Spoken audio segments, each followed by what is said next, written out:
Hey guys, Frank here with another episode of Modern Church Leader, joined with my new friend, Alex. And I hope I get the last name right. It's Acevedo. That's right. You got it. Let's go. So Alex, it's great to have you, man. You're coming to us all the way from Indiana. Is that right? Indian Land, South Carolina. Oh, South Carolina. Oh my Yeah. gosh, I was totally off. No, it's okay. Indian Land, South Carolina. It's never where I would have imagined being. Didn't even know existed. Yeah. Until we moved out here a few years back. But we're just really outside of the Charlotte metro area. So Okay. we would be more of a Charlotte teens, Type however you of- want to call it. Yeah. Environment or whatever. But our city or our town is right on the edge of the border of North Carolina. So we're always kind of crossing back and forth there. Got it. I've spent a decent amount of time in Charleston. Oh yeah, So, that's a beautiful place. It is. Yeah.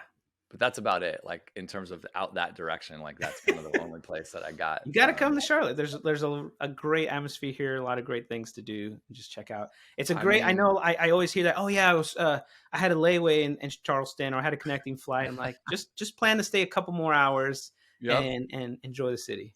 Yeah. No, I'm sure it's great out there. Like, are the Hornets still there? Yeah. See, like, side note to this whole conversation, I grew up in Las Vegas, Nevada. Oh, okay. And I don't know if you were around then, but like one of the best players ever to come out of UNLV. What is it? Carmelo? No, that's nope. No. Larry Johnson. No, I'm not even going to pretend. Yeah, Larry Johnson. It was Larry Johnson who went and played for the Hornets, and he was a baller, grandmama. He was doing his thing. So like, I became a Hornets fan because my guy from Vegas was playing out there, and now he doesn't play. So anyways, it's long ago. I grew up in Miami, so my team is the Heat. Like, and truth be told, like, I don't know I'm not like the sports guy, right? Yeah. But I always enjoy watching them play and follow along. But since we moved out here, Charlotte started their MLS team, and so we've been getting into that, and that's been exciting. So very cool. Yeah. MLS seems to be blowing up. Yeah. Like, big time. Mm-hmm. It's really like, at least here, you can just see the community that's built and the way people are coming together around it. Right. And it's been really cool to see. Yeah, that's cool. Well, I know we're not here to talk sports. Neither one of us sounds like some sports expert, No. But tell us a little bit about yourself. Like, how'd you, come to faith? How'd you get into ministry, working for the church? Doing marketing, communications and transformation, just give us your journey. Sure. I grew up in church a little bit, and a little bit like my family all kind of started going together. And in my teens, I would say I kind of really got involved, and I served there. I used to play guitar. I still play guitar, but at that time played guitar. And so always just grew up serving some way. And as I learned new skills and developed, I found different ways to serve, but never saw that the things I did were ever going to potentially be a job, Right. And so, I learned skills, I did things, but at some point I also kind of worked at Apple for for a while. And so I always say I kind of went to Apple University for 7 years, worked at the retail stores doing a couple of different things. And that culture there really just, taught me a lot, but I got to work with a lot of very gifted and talented different creatives. And so it was always nice to have someone to be like, hey, how do I edit this? Or if I'm taking this photo, Right. And always had someone that had really good feedback to give me. And it was honest feedback, and I learned and I developed, and it was really great. And so it was 2008 after my wife and I got married. We moved to Raleigh, and she was getting her master's at a seminary there. And during that time, we towards the end of her master's, we connected with a couple friends who were looking to plant a church in Colorado. And that sounded very interesting to us. We felt called to kind of do some type of church planning. Like, I didn't feel called to be pastor, neither of us to kind of be in that setting, but we knew we could support it in some way. Right. And but I also didn't know where Colorado was. So we went to go visit Denver. Yeah. It was beautiful. We loved it. And so we took the leap of faith and we went out there. And it was during that time that I kind of got to put into exercise the skills that I had developed over time: design, photos, video, and put it into the church. So I was just Got it. on there volunteering, helping Yeah. market the church plant, and supporting the pastor and its fundraising and all those pieces. And it was exciting. We loved it. But just after a year and a half there, you know, we had our first son, and it was, things got real. Let's say Yeah. Yeah. that Yeah. Yeah. things got real, and so we learned that we just had to fall back. We felt bad, kind of, falling back from this thing that we committed to doing, but we knew that for our own health and for our family that we just had to pull away. So we returned to Miami. And when I moved to Miami, I had a friend who was working at a church down there, Christ Fellowship, and he had seen some of the work that I've been doing for the church plant. So he called me to see if I could help with a project, and that project turned into a job opportunity. And then Nice. that went into, I think, like 6 years that I worked at Christ Fellowship in Miami as a video producer. And then it came to a time where I think we still had that calling to be a part of some type of church, but we just didn't feel called to be in Miami. Hmm. And Transformation Church in Indian Land, South Carolina, came into our life somehow, and through, well, somehow is God. And so we kind of reached out, and it just kind of, all the things just kind of rolled really smoothly. There was a Yeah. position available. I interviewed. We really loved the mission and the vision, the culture that was there. And so we took another leap of faith and we made the move out to Indian Land, South Carolina. So now we've been here for 2 years, or no, 4 years. Okay. But my wife also started working at the church a little bit after I did, and so now she is the spiritual formations director, and I lead the communications team, and we're just so grateful to have the privilege to serve in this way. Yeah. Yeah. Very cool, man. That's a crazy journey. I Running mean, around the country. yeah. Love it. How did you get into guitar?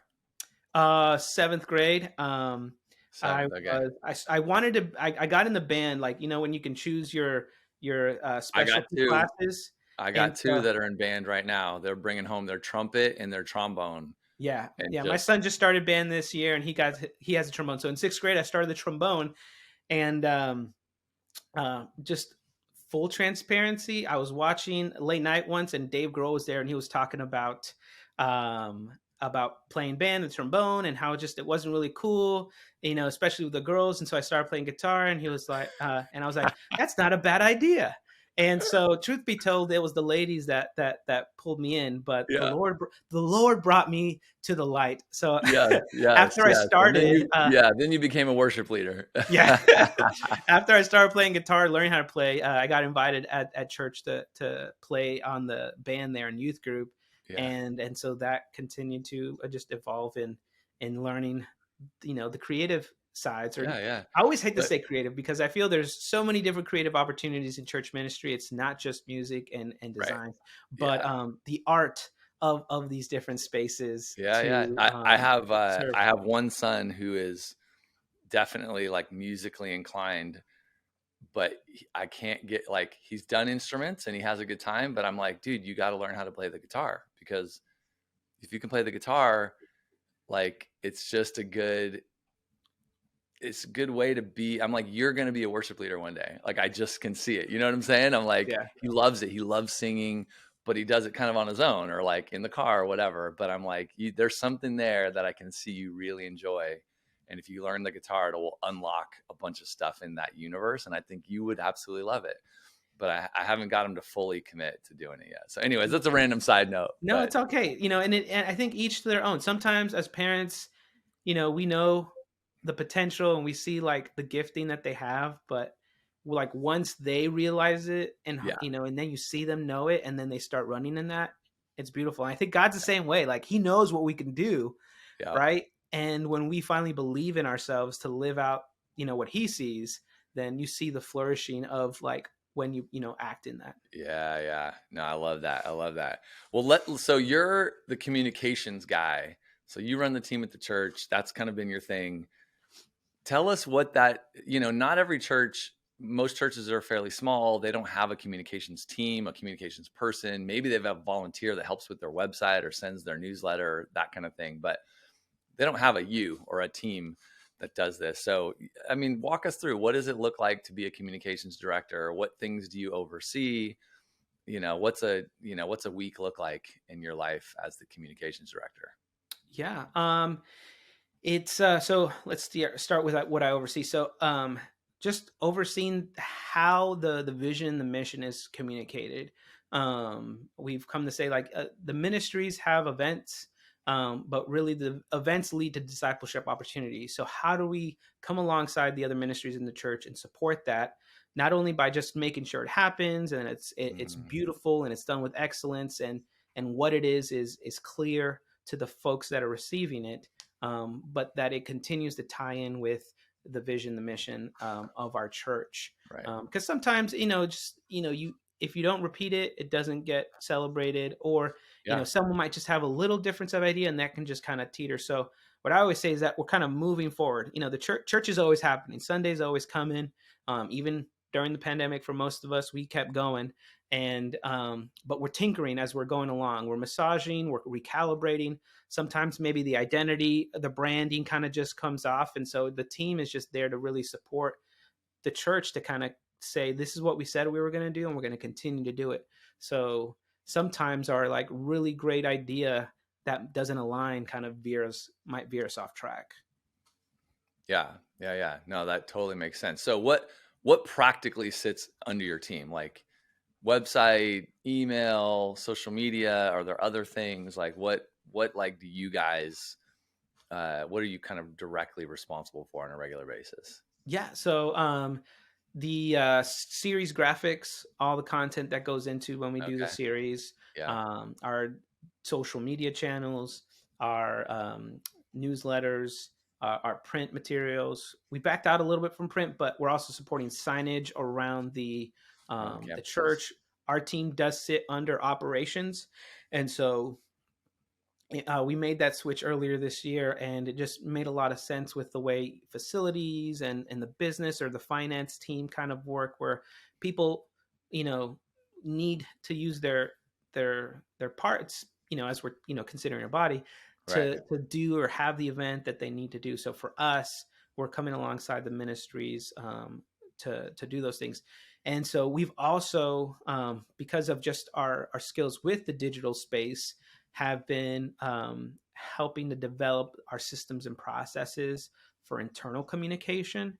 And so, where do we keep consistency and develop that people know where things are going to be found, where they can, say or send certain, communications if it's within staff or to leaders, and because it's not only the information of what's happening, we also want to cultivate the culture of just relational Hmm. communication. So trying to set a space where it's relational within our staff, but it doesn't interrupt sometimes you know personal, your personal side. You still get to have lanes for when we're kind of working together at church, and then maybe when we just want to go hang out and go on vacation together. Right. There Right. can be boundaries, so that sometimes, oh, well, we've just been texting on, in this group all the time, but now this weekend I need you to go do something, and so we don't have to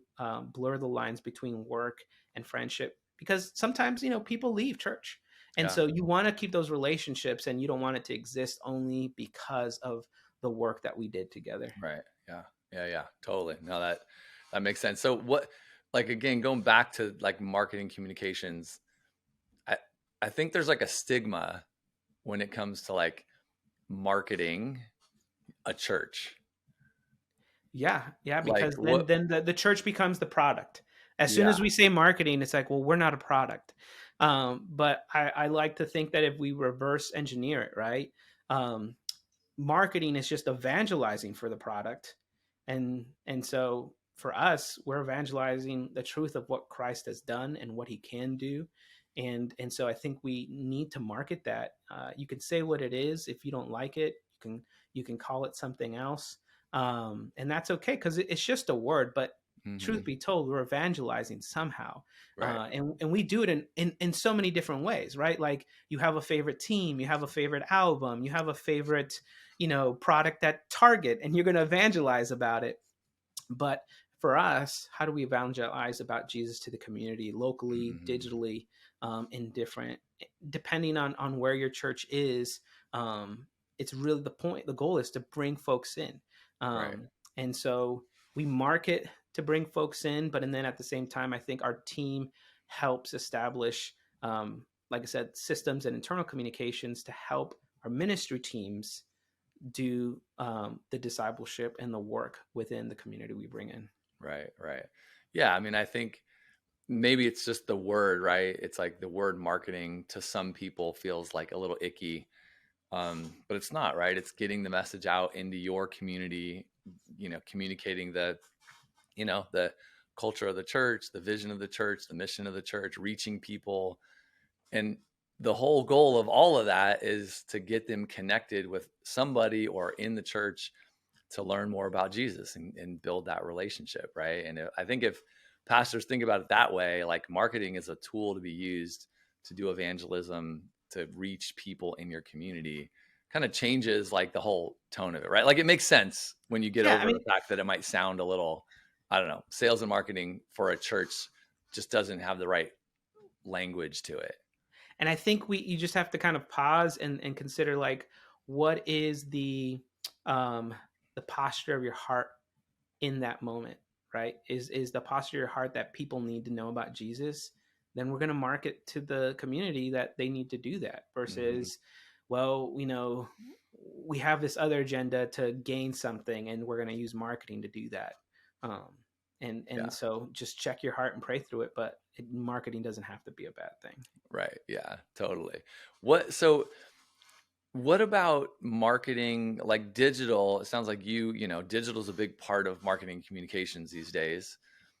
How has the shift kind of post COVID, hybrid church, church online, all those kind of things, like how has that stuff impacted your work and your team's work from a digital perspective? Yeah, I think with the digital world, it moves so fast. So you sometimes feel like you're just learning and you're trying to catch up, and then you get there and then something else changes. And so then Right. you like, do you start over? Or do you just at least try to use this strategy to kind of get a little further? Um, Before the pandemic, I think it was like about a year and a half before I got here, they had just started streaming their services online. Okay. So when the pandemic hit, you know, we were set up to kind of continue going, Right.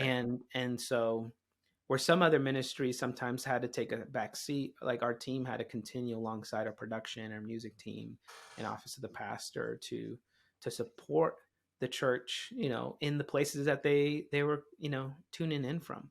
And so even after that, how do we now invite folks back? So then the strategy is like, how do we get to people, and then how do we invite folks back, but at the Hmm. same time continue to reach? Like, I don't think just because folks are coming back to church that we kind of stop all digital or just online streaming. Like that just now becomes a new lane that has been built, and we do both. Yeah. And so with social media, I think we're always trying to find better practices, and strategies, because the other thing I think for social media, it's going to be dependent on the culture of your church and the dynamics of the leaders that you might have. You might have some very dynamic or influential leaders, but they might not really have a desire to be on social media, or you have ones that do and just kind of do their own thing. So you always kind of just have to see what method best works for you to kind of bring it together. Hmm. Um, because there's going to be things that, if sometimes if the pastor says it, everyone kind of like is locked in, tuned in, and it's like, okay, I'm going to go because the pastor told me to go. Right. But we also want to expand and know that we'd love for you to come because someone just invited you to come, and that you know and we want you to build relations with that person. Yeah. So trying trying different types of strategies to figure out what is going, I think. And we have just also a culture at Transformation Church to kind of like fail, or what we say is just carnage, right? So it's like whatever we do, let there be carnage, and if we fail, we learned, but we can move forward. Right. And I always give that advice to our team of like, look, the worst thing that could happen is someone stops believing and rejects God, and and they go to hell. But like we don't have that power to send them that, so we can Right. try our best, we can do what we can, and what you do is not who you are. We get to participate in ministry and do that. And so yeah, we're always trying some different methods. We're trying to learn. We don't have always all the answers, so we learn from other places. We try new things, and that's kind of the game. It might for some it might be like, oh, like I just want the formula and get the results, and that's it. Yeah. But it's a practice, and just like maybe in sports, you're practicing and you have a game and you try it and it works, it doesn't work, but then it shifts and then you just change a little bit. Yeah. What are you guys seeing in terms of like hybrid church these days? Like pre-COVID kind of humans in seats versus like now. Most churches I talk to, not in every case, but most churches I talk to are down just in physical attendance, somewhere between 20 and 50%, right? Mm-hmm. Like usually. And so churches are faced with this new like hybrid church thing. And I think marketing communications plays a pretty big role in that part of the universe, right? Like reaching people online and engaging this group of people who maybe attend once a month now, or maybe they're just doing church online. Or, you just don't know. There's this hybrid world that churches are trying to figure out. So yeah, what's it like at your church right now in terms of like pre-pandemic and now, and how is hybrid church and kind of the marketing communications thing? Like, what are you guys doing to try to figure that out? Not that any of us has figured it out, but what Sure. are the conversations like at your church related to those things? Before the pandemic, we were doing 3 services, and we were streaming 2 services. Okay. And so, and most of those services, I would say, were pretty, filled, with some capacity. But after the pandemic, as we've been kind of, regaining momentum Yeah, like into people coming, 3 years um, later. right, right. I would say that we're maybe back at like 60-70% in the sense, but we're only doing 2 services Two now, services. Yeah. and we're Okay. streaming those services as well. And so that's where we're at for the moment. But I think what we're trying is continually, like, for instance, one thing we've done since and we started this past summer was, before we would have hosts kind of engage with those online, and we would have the host doing from inside the service. And during the summer, we just decided to split back and have an online host and an in-house host, and then they kind of come together back at the end of the service. But the top of the hour allows that host to kind of just really communicate to those at home or watching online, and it allows us to shift our communication. That if there's a local event that they can participate, we give them directions on how they can either come in if they do live in the area and they're just sitting at home, that maybe this is an opportunity they want to try and come in church. Or if they live outside the state, for instance, we have some outreach opportunities where people can participate online. And so we invite those folks to still be a part of what Transformation Church is doing in some Right. different ways. Yeah. Yeah. Have you guys done anything related to like member engagement online outside of the Sunday service? Like, We try to invite folks into the social media space. okay. So if some of the conversations in the past, we used to do some lives, but I think that's a strategy that I'm pushing more to next year, because this year, as we've been getting back, most of our ministries have been just trying to rebuild the events that are happening at church. Yeah. And so all the resources and energy that it takes to do that with either they're leaders that are leading those events or planning them in all those spaces. But as we go into next year, I think it's now doing a better job of the hybrid of where those opportunities where Yeah. people can do something, um, and um, and we can continue to disciple digitally. It feels like 2023 is kind of this like, oh, I don't know if this probably isn't the right word, but almost like this reset year for churches. It's like, okay, like we're COVID is behind us in the sense of the talking about pre-COVID and post-COVID. It's like now we're going to be 2023, and like that's kind of behind us. Like there's no pre and post anymore. There's like today. It's like this is what it is today. This is our new attendance. This is what church kind of looks like. This is what our ministries look like. We're like, this is it. So like, let's go forward from here. Like a lot of conversations I have with pastors, it feels like that's the like the tone, the vibe of what people are feeling, you know, like, okay, we're Yeah, going forward from here, not thinking about what it was before, you know. yeah. Um, And that's hard sometimes because people yeah, have great ideas like, oh, we used to do these things and we desire for these things to happen. And they're not bad things, but sometimes what we did then, we've changed. People right. have changed. So, how can we get to the same heart of what we did and find a new solution Yeah, for that? yeah, yeah, totally. Well, let's talk just marketing team real quick. So like, Mhm. what's your team look like? What kind of roles do you have on it? And I don't know, talk to us a little bit about, leading a great team and helping them be effective at the church. Yeah. So we have our project manager, and they just make sure everything is getting done. It's Yeah. been of huge value to the team, and I would encourage any leader at any church that as you're developing your communications team, it's not only what words are going out, but to make space and room for those that are detail minded to keep it running. Because it's hard for one person to come up with all the words and what to say and make sure that all those things happen on time and in the right spaces. So anytime you're considering communications, if you can, adding the value of making sure that it's a multiple team, because you don't want to burn your people out. And so for us, this has been one way that I think our leadership has pastored and stewarded our team well, of allowing, because we started the project management role this past year, Hmm. more in a function of like they just focus. For us, we use Asana. They're focused in Asana, building out the projects, building out the tasks, and filling out our briefs with our ministry, so we understand what the ministries need, and we can serve them in the best ways.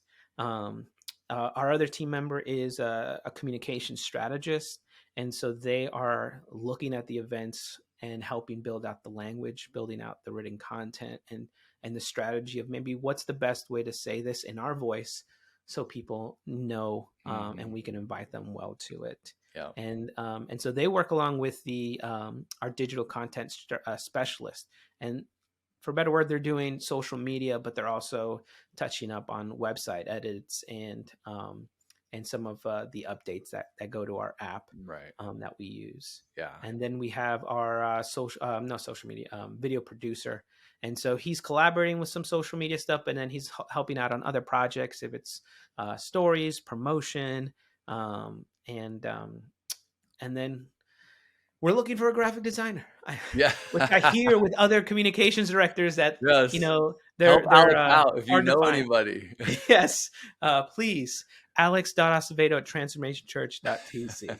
Send your resume. No, but that's just been an area that I've been kind of supporting the team in this season, and we've been also contracting some folks to Right. come alongside and help us with these projects, because you know no one person can do it all, and that's the thing we try to remember on the team, that we're there for each other, to spur each other on Yeah. and do what we can, because sometimes you can kind of like be in your head about a project or what you want to create, and so we always try to not to be in our own heads but work together. Yeah. Love it, dude. Okay. One last kind of like section of questioning or just topic to cover. Like, what have you found from a marketing perspective, digital probably focus, like what's been surprisingly effective for you guys in whatever area, in reaching new people, in promoting events, it could be any area, but something that you found like, oh man, this kind of thing really, really works for our church and our community. It really connects well. Yeah. I think we've been learning this year of how to better partner with our pastors' platform on social media. Okay. Like sometimes, we kind of, and this is something we were continuing to play with and learning from. But we would post something, and the engagement wouldn't, be that huge. But then he would post something, and the engagement would be great. And it really just started as kind of, it's not us versus him or anything like that.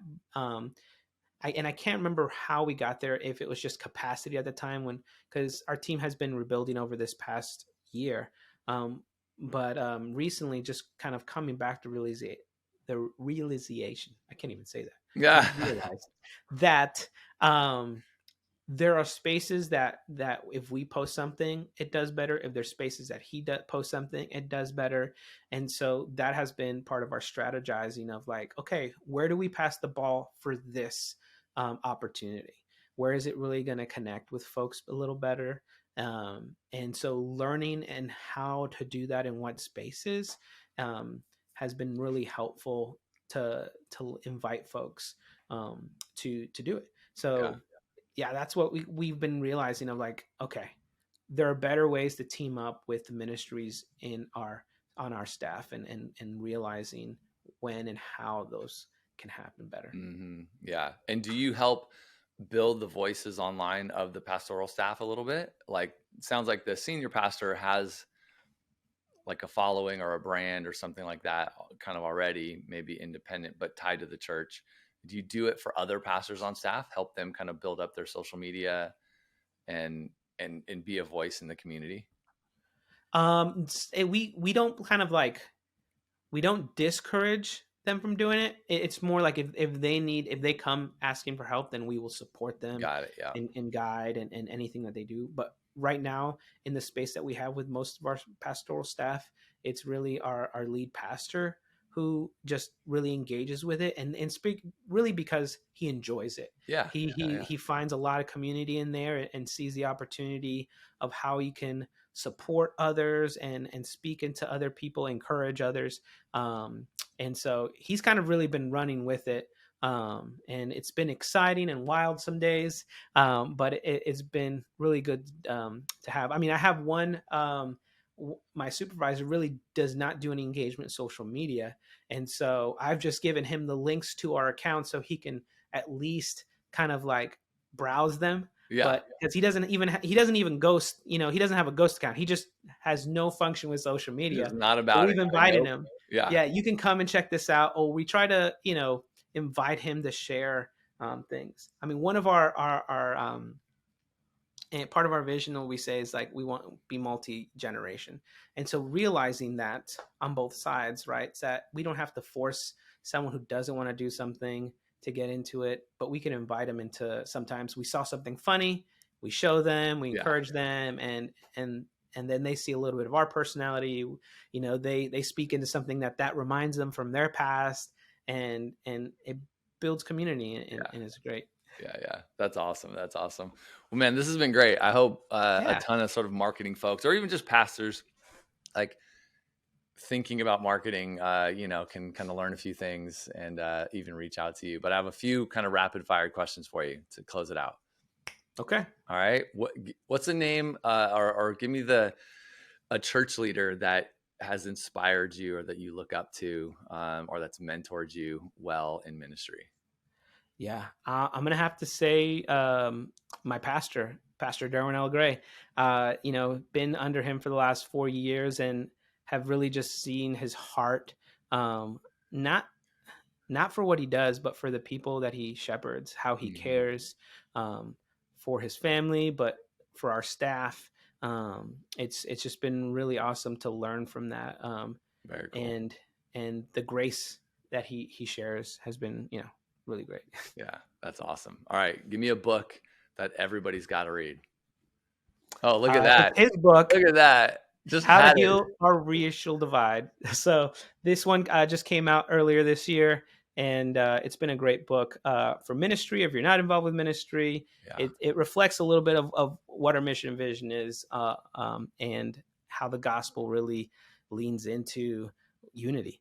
Right. So encourage that book a lot. I mean, we're gonna have to get Pastor Derwin on the podcast, and we can talk about his book. So You can just let me reel know. him in, and that wasn't a pun just because he loves fishing, but it Hey, just throw it out there. If he wants to jump on, I would love to. I would love to chat with him about what he wrote and how it's going and all that. yeah. Um, Um, yeah, but I'll throw in another one that might be more for what we're talking about with marketing is if you have a leader that has a team of creatives. This is a great book from Gary Molander, Pursuing Christ, Creating Art. I really love that book too because it really helps bring a balance of sometimes the artistic minded, the purpose that we have within the staff, mhm. and participating that. And it's I love it because also it's not like a very heavy book, and he does it in like little short notes, and so it's a great book Bite size, for yeah. any. Mhm. Yeah, love that. Okay, what about a podcast that you're listening to right now? The podcast. I really enjoy Craig Rochell's leadership podcast. You always got great notes there. Yeah. Yeah, totally. Now, is there a non-spiritual? I know you want to give me all the spiritual stuff, but is there a podcast that isn't religious or spiritual that you enjoy? I don't know the names really. I in the mornings, my wife's always listening to the podcast, Okay. and so I'll just kind of like listen in to what she's Yeah. listening. I'm like, that's so good. But That's yeah, awesome. she's got like some really like funny like cultural. They'll just do like either TV shows or different things. But Yeah, I you would just say, tune in. I got it. No worries. mhm. No worries. All right, this has been awesome. What's the church website? How can people go check out the church online and see what you guys are up to? Yeah, it's transformationchurch.tc. .tc. What is Mm-hmm. TC? It's Turcos. The Turcos Islands are somehow before I got here that they Let's captured go. that domain. And that's Transformationchurch.tc. And you have a website too. AlexAcevedo.com. Yep. Let's Uh, go. you can find my face there. Yeah, beautiful. Man, this has been great. Thanks for the time. Thanks for the invite. We'll make sure Appreciate we it. get it out to everybody. And guys, thanks for tuning in today, whether you're watching on YouTube or you get it on the podcast. Appreciate you guys. We will see you next week on another episode of Modern Church Leader. Bye-bye.